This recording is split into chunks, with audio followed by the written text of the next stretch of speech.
But then this information which is known to science, which is known to all of us, but behavioral change is not that easy. So I wish to tell you, especially to the students, that Ignaz was a surgeon way back in 1840 in a maternity hospital in Vienna, Budapest. He observed that there's a fever called pregnancy fever. People used to get pregnancy fever. Now there's no such thing as that. He used to observe fever in his ward. There are two wards, one ward maintained by nurses, one ward maintained by surgeons. And he saw the peripheral infection much more in surgeons. And he thought it is something to do with surgeons who are doing autopsy and coming. That time science didn't know that actually bacteria caused infections. That was the time. Of course, science didn't agree with that, his thoughts, and he went into depression. And during his time, science did not understand that bacteria caused infection. But then this behavioral change in this country required another 150 years. The Swachh Bharat information, which the central government has come out in 2014, and if you see the currency note, very beautiful idea, that even currency notes has the Swachh Bharat symbol there, and it's linked to Mahatma Gandhi. So all young people, children who start studying the currency notes will understand what Swachh Bharat is. So this is a very big concept of behavior change, so that the younger generation is grows up with the concept of better society with better hygiene. And we have a direct experience of Haritha Keralam in Kerala.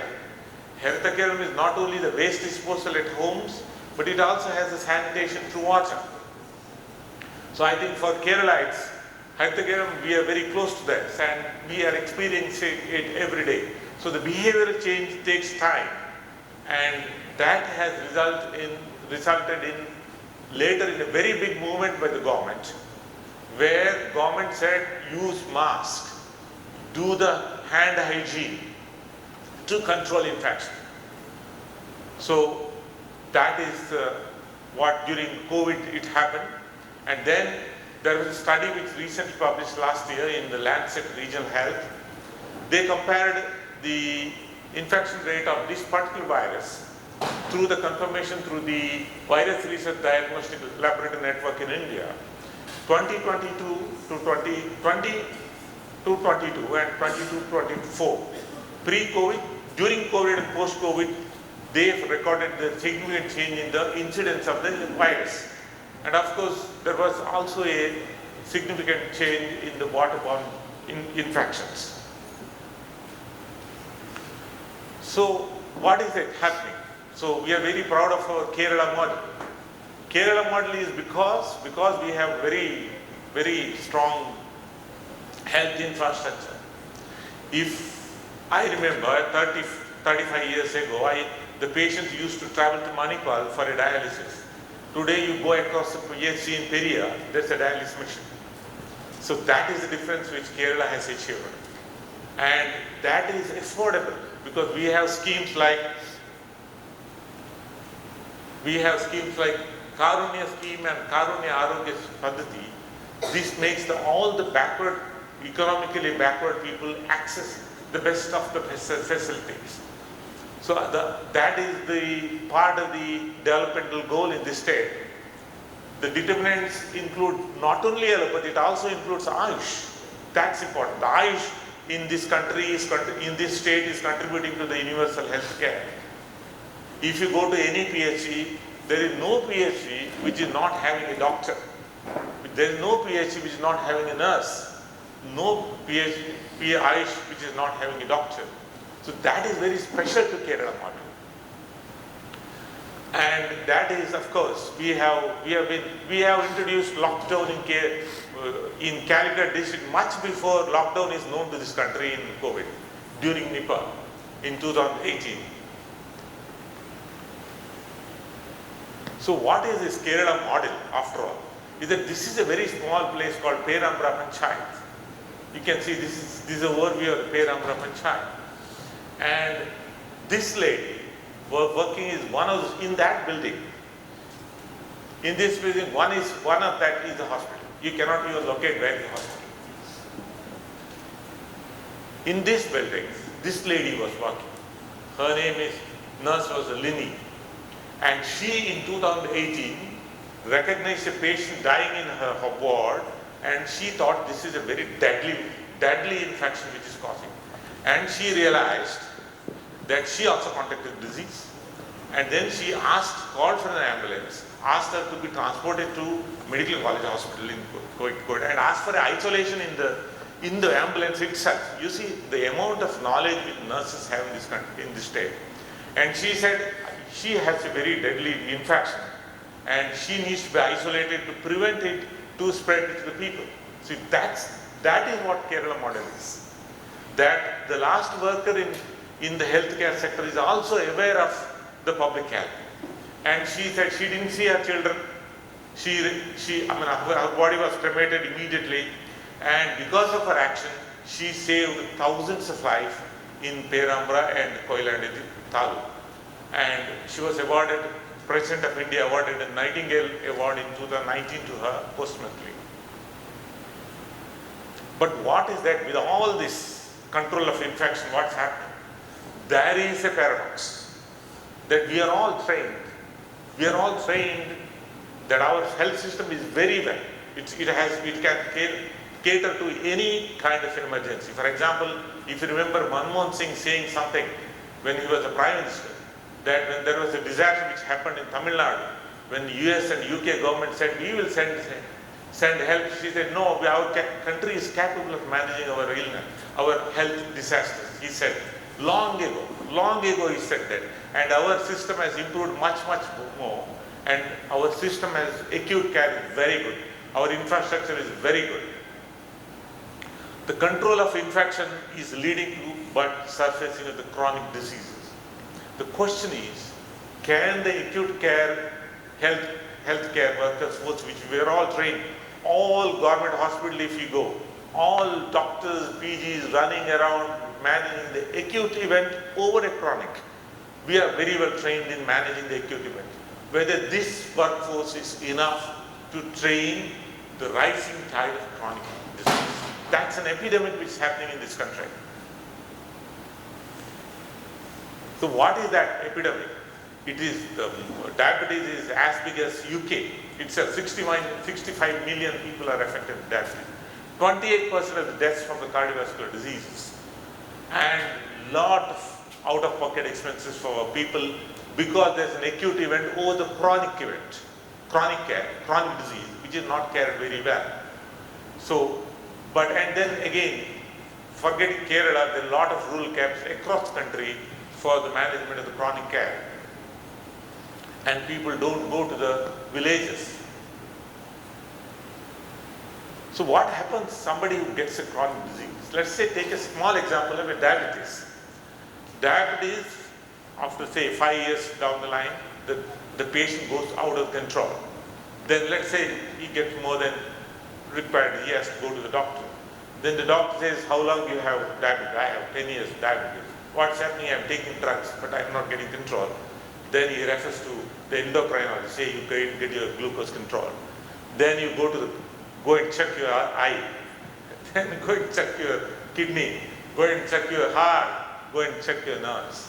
Where this patient has to go. You tell me where this patient has to go in the compartmentalized care. This patient is totally confused. And money is spent more. Patient is lost in the system. Lost. You try go to a allopathy hospital in the morning, what happens? We are all healthy, sitting here, happy, listening to some lecture. Try become, if somebody has illness, and try to go to a allopathy hospital, then you will experience there's a lot of cost and there's a lot of fragmented care. And who sees the whole person? Who sees the whole person? So this is where the integrated care comes, where it is cost effective and it's a whole person approach, and there's a lot of prevention and management which comes from Ayurveda and other systems. And there's a lot of patient empowerment which can come because as Dr. Padnyana said, there are a lot of things which are there out there in the field of agriculture, the field of forest, many things which we are always day to day working in the environment, which other systems can contribute. And then what we have need, that we need to develop evidence for each disease. So if you look at some of the studies which has happened, for example, the study which has gone on the cardiovascular diseases, cancer and diabetes. The meta-analysis shows the effective size is 0.82. If you see that there is a very significant glucose control, then when Ayurveda is added to allopathy. Then when naturopathy and yoga study has happened, there is a 65% favorable outcomes have been come. 19% have stopped medication. These are all government conducted. I am just saying these are all government conducted by government hospitals, government laboratories. And then of course the comprehensive study on costing is very much required, but it's not there yet. But I think eventually it will come out. But one study said there is a 96% reduction in medication cost. So when the integration happens, there is a lower medication burden,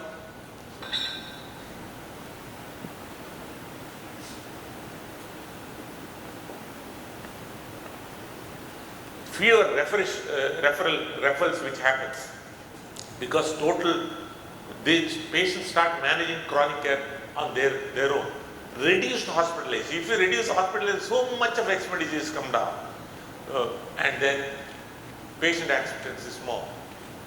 So again, Kerala has led in this, and I am very proud to say that in 2014, through a parliamentary process, this I have to tell you, because the fight between the Ayush and allopathy continues, fight between the biomedical research and other research continues, the government of Kerala took a middle path of passing in a parliamentary resolution. Through a special resolution in the assembly, a public-private partnership was set up. India's first center of integrated medicine was set up in IAG, and that is in 2014 through an government order. And we treat lymphedema, chronic wounds, vitiligo and generalized pain very effectively using integrated medicine. And it is a combination. What are the pillars of that? It is the combination of the allopathy, Ayurveda, yoga, diet, nutrition, and lot of involvement of the patients in the treatment program. And we try to give a lot of home care programs so that repeated visits to the hospital and doctors reduced. It is a very simple thing that we evolved the protocol by examining the same patient is examined by all systems of doctors, Ayurveda, allopathy, nursing and paramedical works together examined, discussed and brought out the protocol. So what happens with that? For example, this is becomes lymphedema and this becomes sleepada in Ayurveda. This is vitiligo, this is shitra in Ayurveda. This is a non-healing venous ulcer, becomes dushtavruna, and alopecia areata is indrapta. So what happens? The medicines of Ayurveda and medicines of allopathy come together. Investigations of allopathy get imported to the Ayurveda. Medicines of Ayurveda get imported to allopathy, and both come together. Of course, it's very easy to say, but it is very difficult to do. So we have spent our lifetime on 3-4 diseases, bringing out even required evidence to really prove that it works. So like that, such teams can happen all over India, and many diseases can be managed. Many prevalent diseases can be managed. Why we have taken up that is that these 3-4 diseases are very common in this country, and we are world leaders on these diseases. So if we are able to help our patients, we help many people at all. So this is the effect of the treatment. You can see from in about 2 to 3 weeks to from 2 to 3 months how much the reduction you can see before and after pictures, and that is sustained over the time. And as a home care measure, it is sustained over the time. And very, very difficult long-standing ulcers also get healed using Ayurvedic oils. I'm not going to the details of how it is done, all that. But I wish to give you a short film of how we have done this.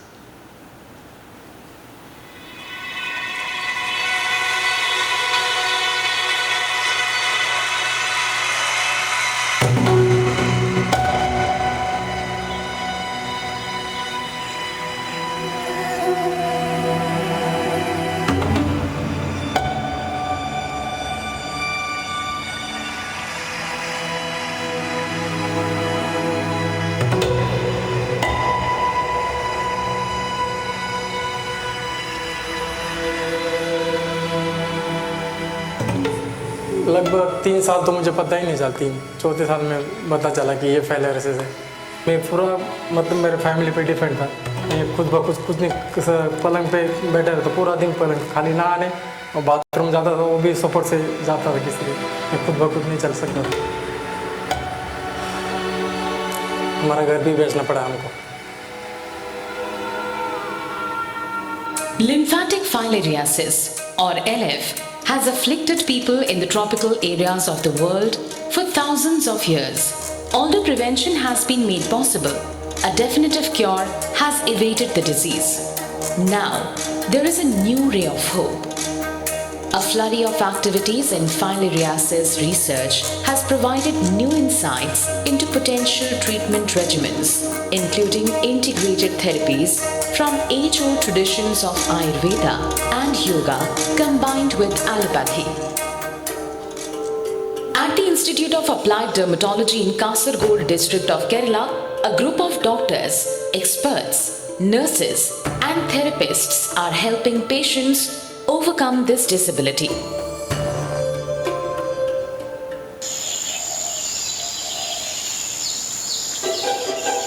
Over a 14-day therapy plan, patients are treated using oil extracts from herbs that are grown in local plantations. Medicinal herbs thus grown are washed, cleaned and dried.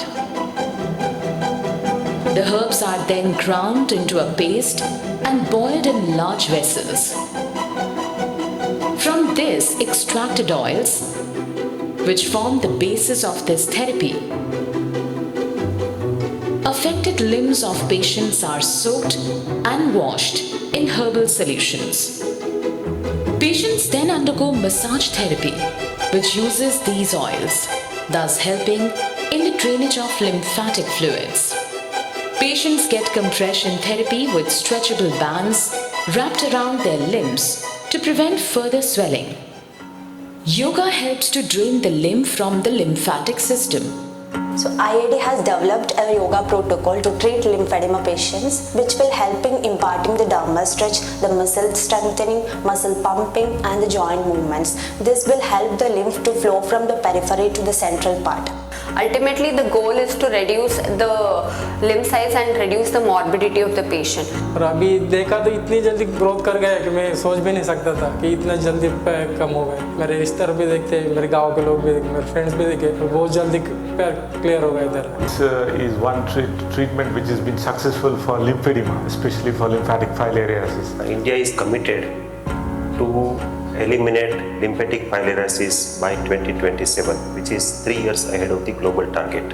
We have generated good evidence by support of Central Council for Research in Hypertension. Together, we did a good clinical study and generating a lot of publications also. So based on that evidence, we have now implemented that program under National Ayush Mission. We have that component of morbidity management of lymphatic filariasis in our public health delivery program, Ministry of Ayush. Cross-cultural knowledge exchange is possible, enabling the transfer of effective lymphedema filariasis management practices is the need of the time, and we are willing to collaborate with other countries who is suffering with the endemic of lymphatic filariasis. An integrated approach gives to those living with LF a new hope and a renewed chance of leading a near normal life and a chance to look at possibilities yet unexplored.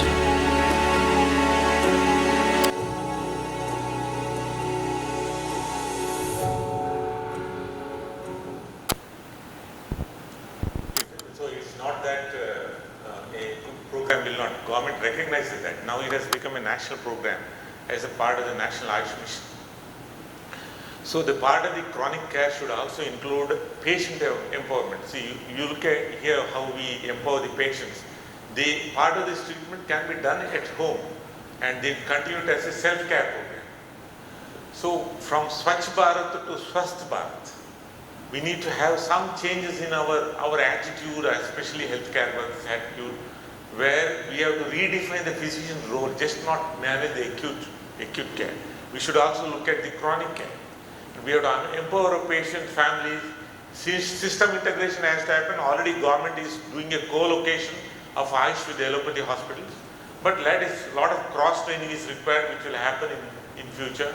Shared protocols and referrals will have to happen. I think sometime behavioral change will happen, which will build the evidence base. And many more things will have to happen over the time. There are challenges for this, for each other disease.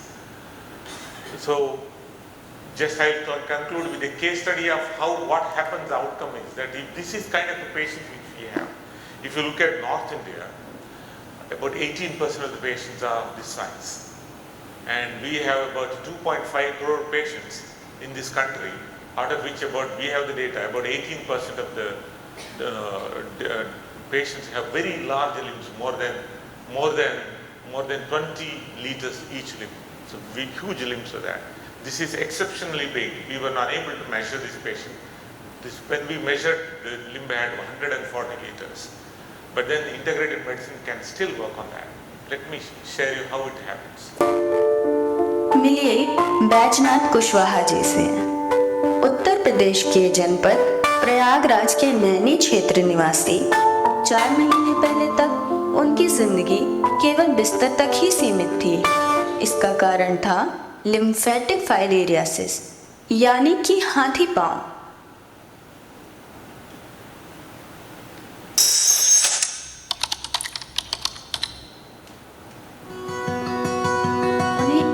जुलाई 2023 को इलाज के लिए वाराणसी स्थित राजकीय Ayurvedic college एवं अस्पताल में केरल के institute of applied dermatology (IID) filaria treatment centre में लाया गया। बैजनाथ जी बीते कई सालों से अपनी जिंदगी बिस्तर पर काट रहे थे। दोनों पांव में बड़े बड़े लिम्फ बन जाने के कारण वो चल भी नहीं पाते थे। IID के संस्थापक निदेशक डॉक्टर SR नरहरी के नेतृत्व में चिकित्सकों की टीम ने बैजनाथ जी का इलाज किया।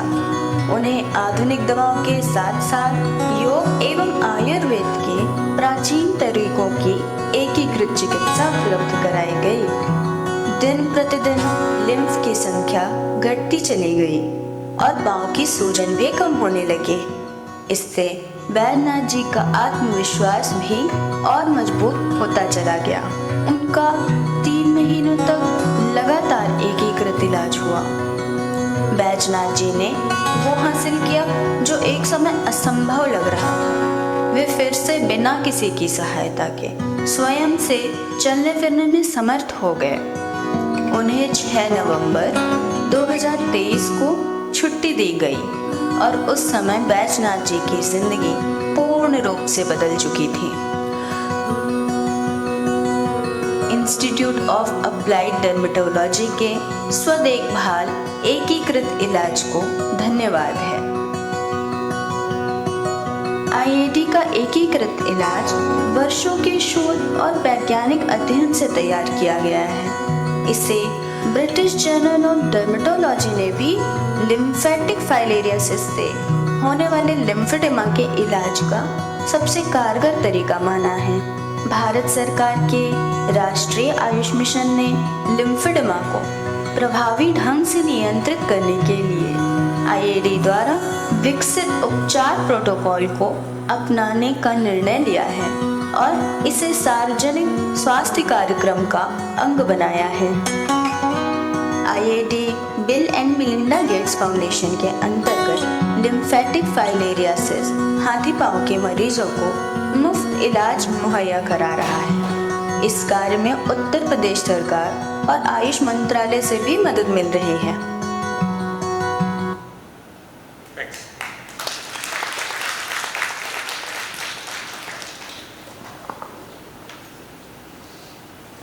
So that was a brilliant presentation. I have a couple of questions. As an allopathic doctor, right, what inspired you to combine alternative medicine in your formative years? What made you? This is, we got to be empathetic to the patients. You know, when as we practice, what happens is about 3-4 years when you practice, we come to know the complete limitation of the science which we are doing. We know the side effects of the medicines we are coming across, and we know how to what far we can go with allopathy. So Kerala is again different. So Kerala says that patients don't leave up. Even if the doctor leaves, patients don't leave their disease. So they go to other diseases, and every day constantly patients give a feedback, and that's how what inspired me. So the other question is that, sir, so this is, you're basically treating the damaged lymphatic vessels, correct, in a way. So will your methodology work for genetic disorders of lymphatic system, right? There could be other disorders that makes the lymphatic system leaky. Is it possible that this approach works for other things, right, apart from lymphatic filariasis? Actually, with the lymphedema, there are as many as 44 syndromes associated with the lymphedema. This is lymphatic filariasis being commonest in this country. But we treat other genetic lymphedemas too, and we have a comparable result. Then what happens is in long-standing genetic lymphedema, I think we did a study with Dr. Rajendra, where we found that for filariasis there is a lot of deposition of the collagen, upregulation of the collagen type 3 and type 2. Type 2 is happening here along with CUK we did. But in familial lymphedema, probably it is other things which happen. But by changing the oil, we still get the result, comparable result. So the last question here is, right, so this damage done by the filarial parasite, so this is probably acute, right? So this is, the parasite is no more in the body, or is it still there? I think it's not clear to me. So, so you have medicines that kill the worm, right, the filarial worm, or the so is it the long-term chronic effect of what the parasite has done to the lymphatic vessels that you're treating? The pathophysiology-wise, what happens is when the lymph drainage gets blocked, the inflammatory mediators which are there in the lymph will create a cascade of events which makes the collagen deposition. So lymph gets replaced by collagen. That's what it happens. And we continue, the inflammation, the stimulation continues. I think collagen also gets replaced by adipose tissue. Thank you, sir. Thank you, sir, for an excellent talk and presentation, sir. And this kind of ventures actually we look for when we give examples to the students in public health. So you discussed about the challenges in integrating the care. You discussed about professional silos. You also talked about trust deficit. So while doing this venture, sir, would be very interested to know what are the challenges you face, because this is not an easy task that you have been doing. And you correctly stated that there will be professional silos and trust deficit. So could you briefly tell us the challenges you came across and how you overcome those? Correct. I mean, looking back to 25 years, the first was, now things have changed. Over the years, political scenario in this country has changed for good. It was not like before. So there was, first was the opposition from the allopathy sector. But now because there is a lot of money in business in Ayush, especially coming from spa, tourism and all that. So allopathy business is started adopting Ayurveda. It's not for its medicine, but for its money. So that's one thing. So that is where the resistance has come down. Then what we have done is that allopathy always asks for evidence. So what is the best evidence was the point. So then I went to UK and got trained with the Cochrane group. I got a bursary for that and got to spend about 2 months in UK to get what is the clinical evidence. So when we speak clinically, as Dr. Padhyana says, what even in allopathy matters is the result. Pathology and pathophysiology and how biochemical reaction, all that have happened very good. It's very good. I'm not denying that. But ultimately, if the medicine works for the patient with very minimal side effect, allopathy also accepts that. So that is how allopathy has grown by accepting a lot of medicines from other systems like plant medicines. So giving evidence was the next challenge, so we were able to give evidence. Second was the getting a mind share in the doctors, among the doctors, health workers, that bringing Ayurveda helps was a mind share to be created, for which actually that was the most challenging, behavioral change was the most challenging. So in fact, I attended more than 100 conferences in allopathy. Some of them actually in Bhubaneswar back in 2008, I was thrown out of the conference. Literally, when I was speaking, they cut off the mic and the surgeon pushed me out, held my collar and pushed me out for speaking Ayurveda in a plastic surgeon conference in Bhubaneswar. And then the next session was the chief minister was speaking. Now that chief minister changed, I think I forgot the name, Biju Patnaik. And then these people, somehow, I don't know, he got something and he picked up and started talking about yoga. Suddenly he said yoga, this, that, and all, he started talking about. So that is how some God came to help, I think. Then they called me back for next day and asked me to give a lecture. Like that, I faced a lot of things, but it required a lot of persuasion, determination, not to get persuaded deeper. Ultimately, we should aim at what the patient sitting in front of us, we should give them a cure, or at least relief. Any other question? Yeah, thank you sir for sharing your wonderful experience, and it's inspiring. And in fact, from a public health point of view, I'm also trying to look at it of the total proportion of filaria. What proportion will be generally having lymphadenopathy? What proportion? Will be having or facing lymphadenopathy generally from the current data or something? I think it's the whole mic is going. Of the total filaria cases, suppose in an endemic region, what proportion land up in lymphadenopathy? Like the kind of cases that you show. What proportion in a because I'm looking at it from population point of view in an endemic region, because why the government has not adopted this kind of method at a population level? No, I understand, but what proportion of what?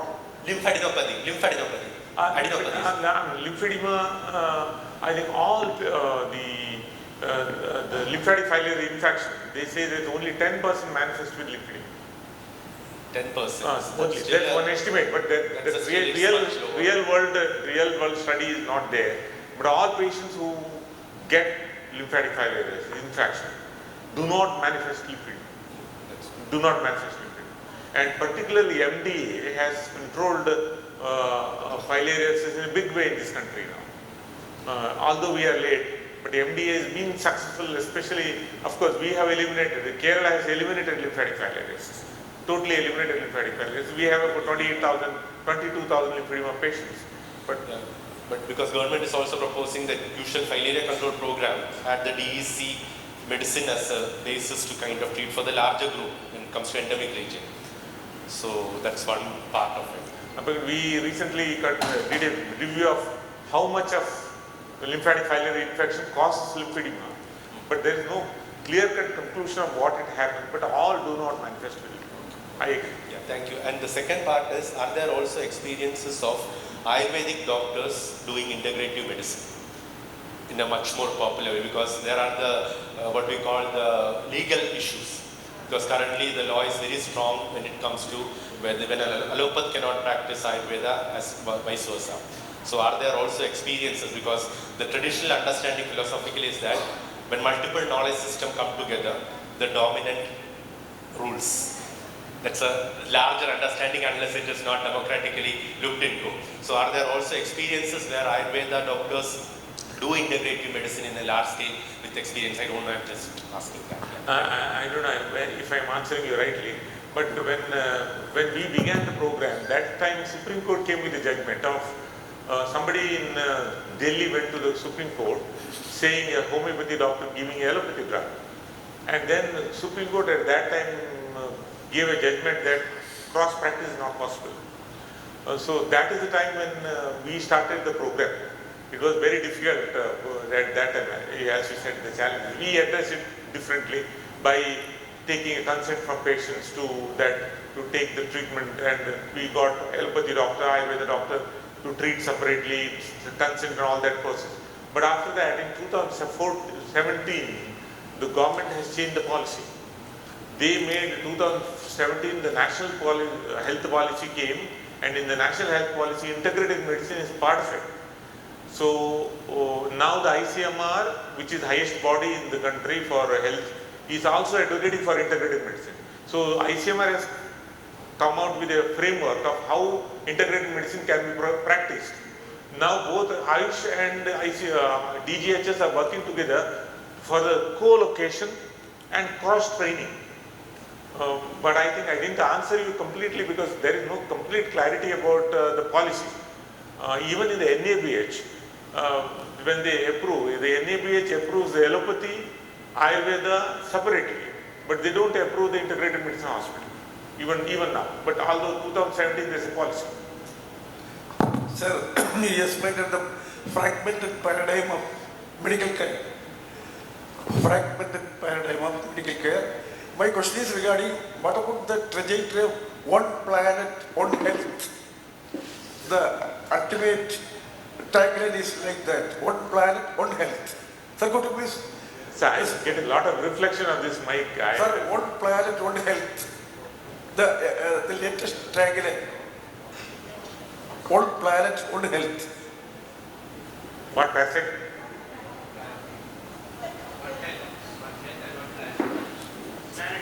Hello, sir, you explained of the fragmented medical care, fragmented paradigm of medical care. My question is regarding. Sorry, please pardon me. I am unable to understand your question at all because some reflection is there here. Can you speak without mic? Sorry. One planet, one is Paradigm of healthcare inside. correct. But the latest tagline is that the one planet. One health, yes. How do you integrate all systems of medicine for attaining such a tagline? Oh, it's a very difficult question to answer. But it is possible. I think it's possible. That is where I feel we have to go back to basics, not only allopathy of what Madhyana spoke about the environment, the medicinal plants, Vriksha Ayurveda, all this I think we will have to make a study, and one doctor will not be able to answer this question. I think it needs a very huge, deep research, discussion, philosophical discussion, but it is possible I think. Ayurveda will have an answer in this. More than allopathy, Ayurveda will have an answer. That's my feeling, I don't know.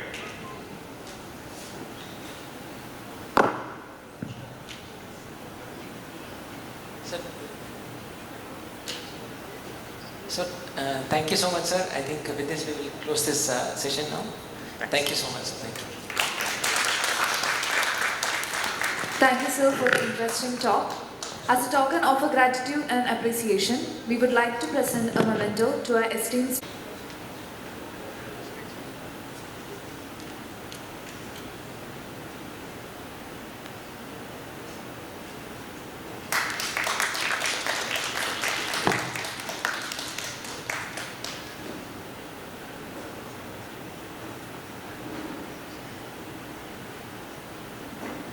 We shall now have a tea break for 10 minutes.